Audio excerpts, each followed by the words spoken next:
Hi, everyone. I'm Edward Wilows, and once again, welcome to Gabbin. And today I have a guest that I have to tell you, I am really excited about. Not only is she an icon in the entertainment business, she is from one of the most iconic shows that has ever been on television, from the 1960s big CBS hit Family Affair.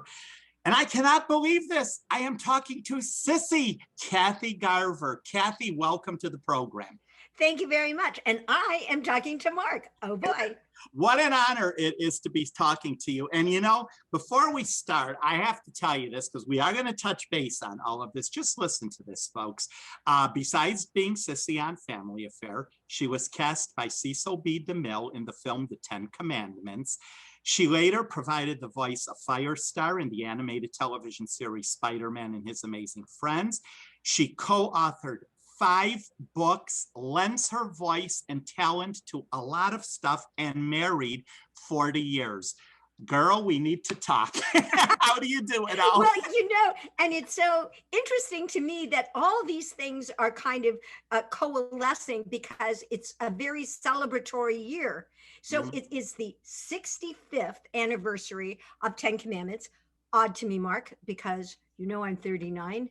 I guess it's the magic of Hollywood. At that age, me too. But it is the 65th anniversary. It is the 55th anniversary of Family Affair. It is my 40th wedding anniversary. So all these things are just great to celebrate. Here's to you. Thank you. Now, I need to ask you, obviously, everybody knows you as Sissy Davis from Family Affair. And back in the day when you got the call that you got the job, what was it like? And more importantly, what was it like playing Sissy? I mean, working with veterans, Brian Keith, Sebastian Cabot, Johnny Whitaker, Anissa Jones, Nancy Walker, all these people. And you were just thrown into this, doing an excellent job all the seasons. How do you feel about that? I feel great. And to answer the first part of your question, I was at UCLA and I was in a sorority house, Pi Phi, and all of a sudden I getting the phone call from my agent, and she said, "Oh," he says, you got this part on Family Affair. You're going to be on a television series." I said, "Yay, yay!" And all the girls go, "Yay, yay!" And they said a couple caveats. Never wear that.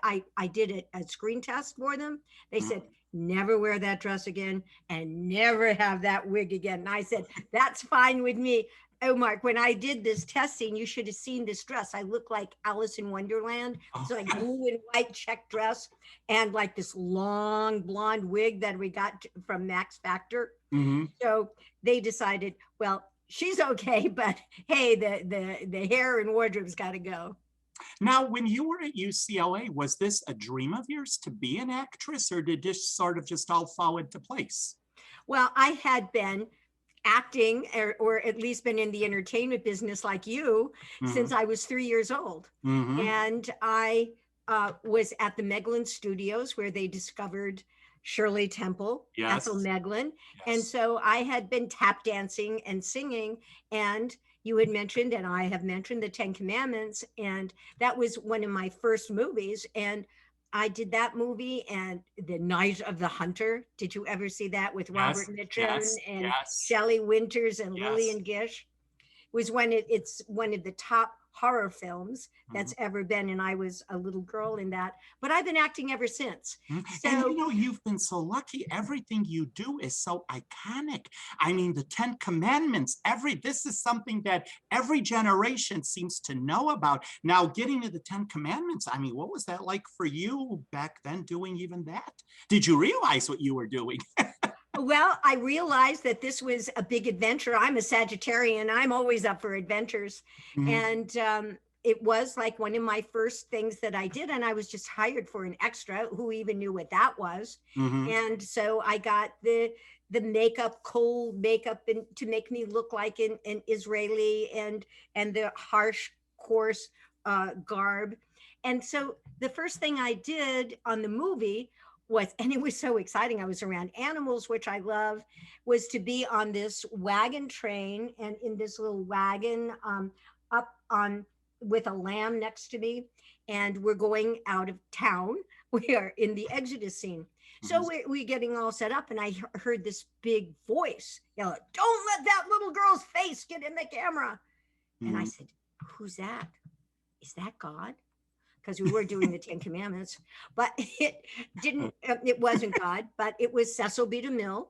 And he was very want to do this in his big epic movies because he wanted to humanize them and make them more relatable. So they weren't just hordes of people or this and that, or the Red Sea closing. I have a big story about that, but I'm not going to tell you because it takes way too long. But I will tell you that the end of this one, I came, the associate producer took me off of the wagon, and the God, the cinematic deity, came down from his great big crane. We talked, and then instead of being on the movie for a couple days, I was on it for 6 weeks. He wrote scenes into the movie with Charlton Heston and me. And so that was a wonderful beginning. And you know, it is interesting. As you get a little older, I was looking back at my career and I said, you know, the things that I have done have been very classic. And I think that perhaps that was a blessing from God. And he says, okay, we're going to start you off on this path. You know, you do with it what you want. But there were opportunities. There were some things I didn't get. And I thought, that's a good thing I didn't get that. But it has turned out. And not that I was initiating, I'm going to do classic things. It just happened. So yeah, classy lady doing classic movies and classic shows. I love you, Mark. Now, Getting the Family Affair, that was a show that really lived up to its name. I mean, Family Affair, it was all about family. And I'm very familiar with almost all the episodes, as I'm sure everyone is. And I mean, you as a teenager, I remember you wanted to move out and live on your own, and you went. Or Buffy and Jody, the two twins, learning about animals, having hamsters, having a dog. It was so heartwarming that those shows today are still powerful. And how do you feel about them airing today? Did you ever think 55 years later, Family Affair would still be on television? I didn't think I'd ever even be alive 55 years later. And I look at this, and it really is a phenomenon, because back then we had like 3 channels, you know, CBS, NBC, and ABC, yes. And everybody watched that. And that's one of the reasons I think those classic shows, everybody knows, because everybody watched them. Leave It to Beaver, My Three Sons, Family Affair. They are in their own classic TV golden era, like the movie golden era. And it's amazing to me that the platforms came. But I tell you, I think not only was there such a wide audience, but there was really a classic way that these shows, or especially Family Affair, was created and produced and shot. Because, and we are working now on a spinoff called Aunt Sissy. And I am grateful to work with the grandson of one of the creators, who is Ed Hartman, who is a wonderful writer that did My Three Sons and a wonderful movie. Yes. And so, and Joe Mendelson, who is his name, says, well, my grandpa always told me this is what you do. You climb up the tree, you see what's at the top, and then you slide down. Absolutely. So we always started like, here's like the little problem. How are we going to solve it? We get up to the top. Oh, there's a solution. And there's the sliding down or denouement. So it was, I think, that classic, first of all, story kind of line. And then it was the nice kind of feeling that all of us had for each other as a family. Yes. And it was a dramedy.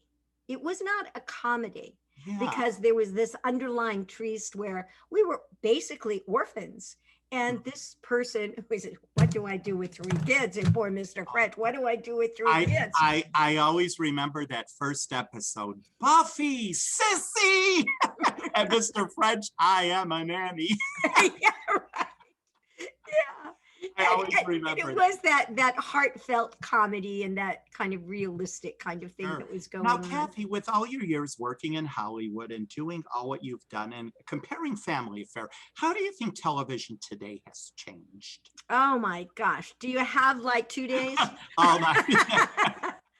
Um, well, first of all, there are so many outlets, there are so many channels. It's very difficult to even make a decision as to what you're going to watch. Mhm. And because it's so widespread, anybody with a camera and a ring light can make something.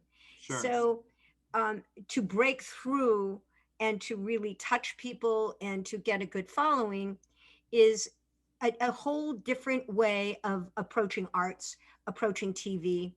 And I think they are going now to like it more of a novella where they have like 8 episodes for a whole thing to then grasp onto the audience to make them again. And one of the reasons, as I understand it, why they went to some of these other platforms is because the networks weren't going to take some of the language, the violence, the sex, and all of that. They says, well, no, this is not a bulk of our audience, and so you can't do it. So the only way that they could get some attention was to, really kind of muddy the waters or to make it more exploitive or to do all those things. So that's why I think that MeTV and Retro TV and these channels and Pluto and Cozy TV have amassed such a vast audience because people want, some good quality shows, excellent stories, wonderful actors. Yes. Yeah, I totally agree. I do agree. I agree. And speaking of like MeTV and these stations, I just read an article not long ago. MeTV has like the highest ratings. It's just a blockbuster. And I mean, all these hit shows. And what is amazing? The younger people. I mentioned to someone casually the other day that I'm having you on as guest, and this kid was 9 years old and he knew who you were. See, I mean, that is remarkable. I mean, that is really remarkable. And let me ask you this. What was life like on the set of Family Affair? For someone that has never been in the business, give a little rundown. Was this a whole week it took to shoot an episode? How was all of Family Affair put together? Well, it was very unusual in the way that most television shows were shot then or now, because it was filmed, and I love film rather than that real tough taping where they see every little flaw. Right. So it was on film, 1. 2, all of our episodes were already formulated and written at the start of the season, and there were 36 episodes. Now, what set it apart from a lot of the filmed shows where they might do it like, 1 show in 3 days? This show, and it was very smart of our producer, Don Fedderson, who had created, along with Ed Hartman, My 3 Sons, that television was really coming into its own, and movie stars did not deign to do, TV on that little screen. Right. So in order to lure one of the movie stars to come and do the TV show, Don Fedderson made an agreement with Fred McMurray, and then that worked really well. So he tried that on Glenn Ford for Family Affair. Glenn said, no, I'm not doing TV. So then Brian, who is really a family man, as macho guy as he is, so he says, look, he says, you come, you only have to work for like 60 days, and then you're free to go do your movies. Not only that, and Lucille Ball started this, and Don Fedderson started this, you will get a piece of the show. Well, those were very big lures. So what did that mean to us who were actually shooting it? That meant, and we had all the episodes already written, we would be doing scenes from maybe 3 different shows in 1 day, because we were shooting all the parts that Brian was in. So Brian Keith could then be out after his 2 months.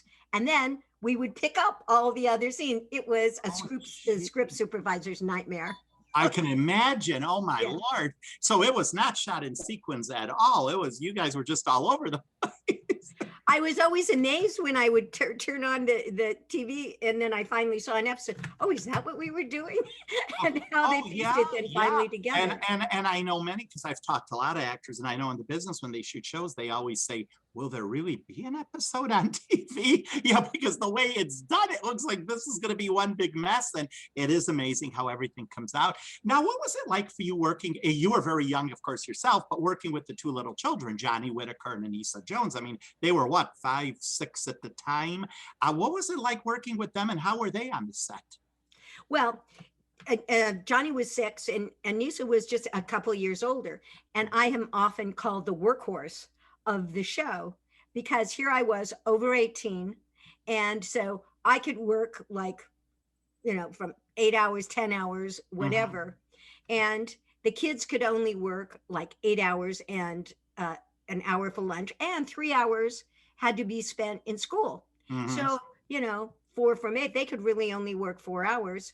Sebastian had some medical problems, and Brian, would get in and get out and do his thing.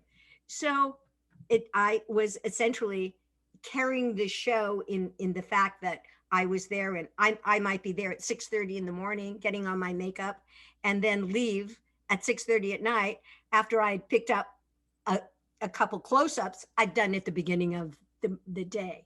Wow, unbelievable. Now, speaking of Sebastian Cabot, what was he like? I mean, was he the Mr. French in real life? I would always laugh when he'd say, Madam. He actually wasn't. His on 2 different levels, like for his acting style, and he was from England. He had a little problem learning the lines, but he would learn them absolutely precisely and go over them during the weekend, come back and do it with his script supervisor. Brian, on the other hand, came from a much more Stanislavskian method, and it was like moment to moment. And so he says, oh, okay, what do we have today? Okay, let's go. So it was a nice dynamic, really, that happened. But I went to Sebastian's house a couple of times, and he's wearing sweats and come on in. Oh my God! We're going to have quite a nice time, but he was not formal. Wow, I would never picture Sebastian in sweats. Yeah, it was a sight. Oh God, he's probably right now up above yelling. Hey, it's okay, Savvy. Now, let me ask you this, Kathy. When the show ended, as you know, Anissa, of course, passed away, drugs and all of that. How did you remain so grounded? I mean, your life is fabulous and all what you've done. Was it good parental support, good backing? I read today you grew up Catholic. Did your religion play a part in it? What kept you where you're at today? All of the above. Oh. I had wonderful parents, and they saved all of my money. They did not use me as their personal bank and took it out for the other members of the family or for their own use or as managers. So I had all my money and learned fiscal responsibility along with it. And I had an education. I graduated from UCLA with a degree in speech, and then went back for a degree in a master's degree in theater arts. And so all of those things kept me grounded. I'm very practical. I was just doing a thing for ancestry. And so I'm Swiss and Austrian along with French and Irish. So I'm practical. But I never took drugs. And did you, and obviously. I do drink wine on occasion. Oh, there it is. Okay. No, I lived in San Francisco, for 38 years, or right to Napa. So I drink wine, I occasionally, or on, whatever, but I never took drugs. Sure. And I really think that's really the thing that saved me. Now, what about like the Hollywood life? Did you obviously keep away from that too? You just did your work and went home, or, the parties, the whatever. I love the parties, and I went disco, to the discos, and I loved to dance, and that was really fun in the 60s. And but see, I'm a party girl, but the thing is, I don't take drugs. And I think if I wasn't so crazy, that maybe I would have been tempted, but I don't need any more enhancement of the things that I see. I don't need any more energy. I don't, Right. it's just, I have, I have God. Ex- Also, I said, I have God. And Exactly. so Exactly. that's a really, really Yes. big help. Now, tell us when Family Affair ended. You did some commercials. Your voice was in movies. Tell us a little, how did that come about? Because, some actors, as you know, a show ends and it's like, where are they? That has never been the case with you. You're still there. So how did all of that come about? I mean, obviously, did you get calls, or have you just been pursuing this, or what? Well, I actually outlined that in my book, Surviving Sissy. Oh, And and I must I have say, to tell you, I love the title. I love the title. yes, hello. This is coming back out in paperback. It was out in hardcover like 5 years ago, and it was a very big seller, and it's still actually out in paperback. But they are bringing it out in hardcover. They're bringing it out in paperback because of the anniversary. But in there, it's like it has a simile of making a quilt, and sewing my life together, and I'm still working on my quilt. But when the show was over, I said, well, what'll I do now? It just so happens that I had some friends, and actually Danny Benoff and the fellow that started the Power Rangers, and they were in Israel. And so they had the idea to do a family affair stage presentation called Hamishpaka Shekazot. And Wow. this was going to be with Uncle Bill and Mr. French and me and the little kids. But I was the only one that went, and Johnny was invited, but they were having strife there with, which they always are, but I'm the adventurer. So I went over there and we did this family affair presentation in Hebrew. And as you know, I'm Catholic, so I learned it all phonetically, and it was really fun. And then I said, well, I'm over here. I might as well go see what's happening on this side of the water. So I went to England and I went to the Royal Academy of Dramatic Art. So then I came back and said, okay, what am I going to do now? So I did stage plays all over. That was a time of dinner theaters. So I did all that whole dinner theater circuit. Then I came back and said, well, now what am I going to do now?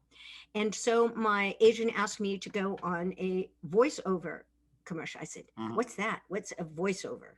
Never been on one, but that first thing just expanded into a great big voiceover career for me. And I've recorded 80 audiobooks and gotten 4 Audie Awards. I've done 5 animated series. I taught voiceover for 20 years and did voiceover commercials and all of that. Yeah. And tell us now, getting back to the books, besides Surviving Sissy, you wrote a few other books. One is called The Family Affair Cookbook. Is this Mr. French's recipes or what? Well, actually, that was my first book, The Family Affair Cookbook. I love to cook. I love to eat. So I thought that would be a good combination. And so each character has his or her own chapter. And so Mr. French had gourmet meals, and the kids, Buffy and Jody, have easy recipes. I have Sissy Sizzles. And then Brian has potent potables about how to make cocktails. And then it had a catch up of what happened to everybody. And let me ask you too, getting back again to the show, Family Affair, what was one of your favorite episodes? I will tell you mine, but what was yours? Mine was A Waltz from Vienna. And this was, I'm Austrian in the first place. And this was a romantic one for Sissy. This was, I think, the 4th year. And he was going to ask me to marry him. And I wore these beautiful gowns. And it was just so much very familiar. This fantasy. But for Sissy, that's what it turned out to be, a fantasy. And it wasn't. My favorite episode was when you were drawing the characters of Mr. French, and that was my favorite episode. I always laughed every time I saw it. Taking things off of my wall. And here are the caricatures of Mr. French and Uncle Bill and Buffy and Jody and Sissy. Oh my God. I'm And wearing my do you, sweatpants under my nice blouse. oh, do you have a lot of memorabilia around your home from the show? Well, so one of the books that I'm doing this year is Family Affair, a pictorial scrapbook. And in Oh, order to I'm gonna do that, I love it. gathered all my memorabilia and I put it together. And so that's all going into the book. And then I'm going to have a museum exhibit. And it's all coinciding too, again, with the celebratory year. Wow. Well, let me ask you also, Kathy, besides still what you're doing, what would the future hold for Kathy Garver? I mean, what do you have any idea, or do you take it day by day? Oh no, I'm a planner. I just got back from a Comic-Con. I'm going to a festival next weekend, and I have a movie coming out this year that we're just finishing up, Old Man Jackson. Then I'm doing another movie called Run Through with Chris Knight and Larry Thomas. No soup for you. Oh, He's so much fun. And I'm doing another movie. I sold with my partner Julie Matthews. We sold a movie to, I mean, a TV show to Retro TV called Idle Chat, and I'll host that along with Susan Antone. oh, And so working right along, we have TV dinners, and then of course the spinoff of Family Affair that we're working on. Warner Brothers has right now. wow. So there's lots of stuff. Yeah, so you wonder why your husband asks you, how do you do it? And when are you going to put that suitcase away that I tripped over? I said, soon, honey, 7:30 Pacific Really? Standard Time. I'm going to put away that suitcase. Now, tell us again about the books. Anyone interested in buying them, where can they find all of your books at? They can go to my website, which is, strangely enough, kathygarver.com. And they can like me on my Facebook page. They can also get the books on Amazon. They're all on Amazon and Bear Manor Media. So Bear Manor Media. yeah, BEAR. Oh, Bear Bear Manor, MANOR, Bear Manor Media. And so they can get them there. If they want them autographed, they can go to my website and I can autograph them. That's Okay. where. Well, Kathy, it has been a pleasure. Remarkable. You have had a wonderful life and you still have a bright future ahead of you. And knowing you, the Academy Award is probably waiting somewhere in the wings. Well, I hope so. Yes. And And- you are and a you know what? delight, Mark. So Yes. much energy and fun. Thank you. Yes. And you know, being persistent and all, don't you think that is what makes you a success in the business? Oh my In goodness. life in Yes, general. it is perseverance. You're constantly turn down, and then something comes up. It's just Sure. keep with it, persevere. You bet. Sure. Well, Kathy, thank you and much continued success. Thank you so much, Mark.